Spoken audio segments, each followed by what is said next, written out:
దక్షిణాది అంటే ఉత్తరాది సినీ మేకర్స్ కు ఎప్పుడూ చిన్నచూపే. 5-6 క్రితం వరకు ఇక్కడ తీసేవి సినిమాలే కాదన్నట్లు, అసలు సినిమాలే తీయటం రాదు అన్నట్టుగా చులకనగా చూసేవారు. ఇండియన్ సినిమా అంటే బాలీవుడ్నే అన్నట్టు విదేశాల్లో ప్రమోట్ చేసుకునేవారు. కానీ బాహుబలి తర్వాత వారి అహంకారానికి కాస్త బ్రేక్ పడింది. ఆపై వరుసగా కేజీఎఫ్, పుష్ప, ఆర్ఆర్ఆర్, కాంతారా, కేజీఎఫ్ 2 వంటి పాన్ ఇండియా మూవీస్ అక్కడ విడుదలై బాక్సాఫీస్ వద్ద ఘన విజయం సాధించడంతో వారి మొహం చిన్నబోయింది. ఈ సినిమాల దెబ్బకు అక్కడ తీసిన భారీ మూవీలు సైతం బోల్తా కొట్టాయి. ఇంకా చెప్పాలంటే అసలు 2-3 ఏళ్లు అడ్రస్ లేకుండా పోయాయి. దీంతో సౌత్ ఇండియా సినిమాలంటేనే బాలీవుడ్ ఇండస్ట్రీ అంతా భయపడే స్థితికి వచ్చేసింది. అయితే అంత జరుగుతున్న బాలీవుడ్ మేకర్స్ తమ తప్పులు తెలుసుకోకుండా, తమ ఇండస్ట్రీని గాడిలో పెట్టుకోకుండా సౌత్ యాక్టర్స్ ను అవమానించడమే పనిగా పెట్టుకుంటున్నారు. ఇటీవల ఈ ధోరణి మరీ హెచ్చు మీరిపోతోంది. తాజాగా అంబానీ ఇంట పెళ్లి వేడుకలో mega power star Ram Charan ను బాలీవుడ్ యాక్టర్ షారుఖ్ చులకనగా చేసి మాట్లాడారన్న వాదనలు వినిపిస్తున్నాయి.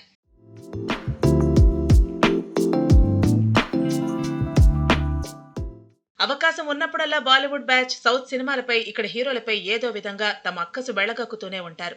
ముఖ్యంగా సౌత్ అనగానే సాంబార్ ఇడ్లీ అంటూ సంబోధించడం హీరో షారుఖ్ ఖాన్ కు ఓ దురలవాటుగా మారిపోయింది. ఏదోలో సౌత్ కల్చర్ ను, టాలెంట్ ను తక్కువ చేసి మాట్లాడుతూ ఉంటాడు.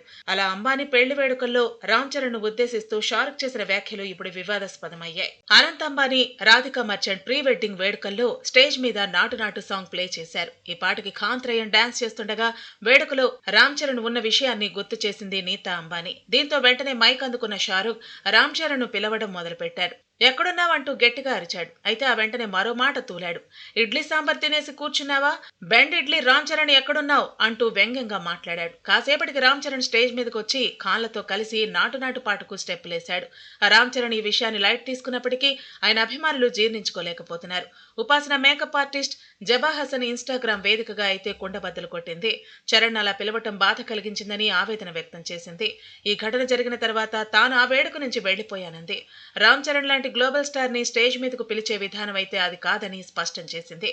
మరోవైపు షారుఖ్ ఫ్యాన్స్ మాత్రం ఈ ఘటనను సమర్థిస్తున్నారు.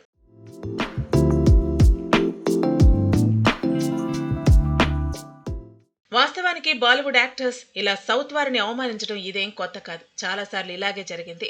ఈ మధ్య బాలీవుడ్ లో బ్లాక్ బస్టర్ గా నిలిచిన యానిమల్ సినిమా విజయాన్ని సైతం జీర్ణించుకోలేని కొందరు హిందీ సినిమా ప్రముఖులు సందీప్ రెడ్డి వంగాను ఇండైరెక్ట్ గా టార్గెట్ చేస్తూ కామెంట్స్ చేశారు. అంతకు ముందు అట్లీ తీసిన జవాన్ కు కూడా నెగిటివ్ రివ్యూలు ఇచ్చి పిచ్చి ఆనందం పొందారు.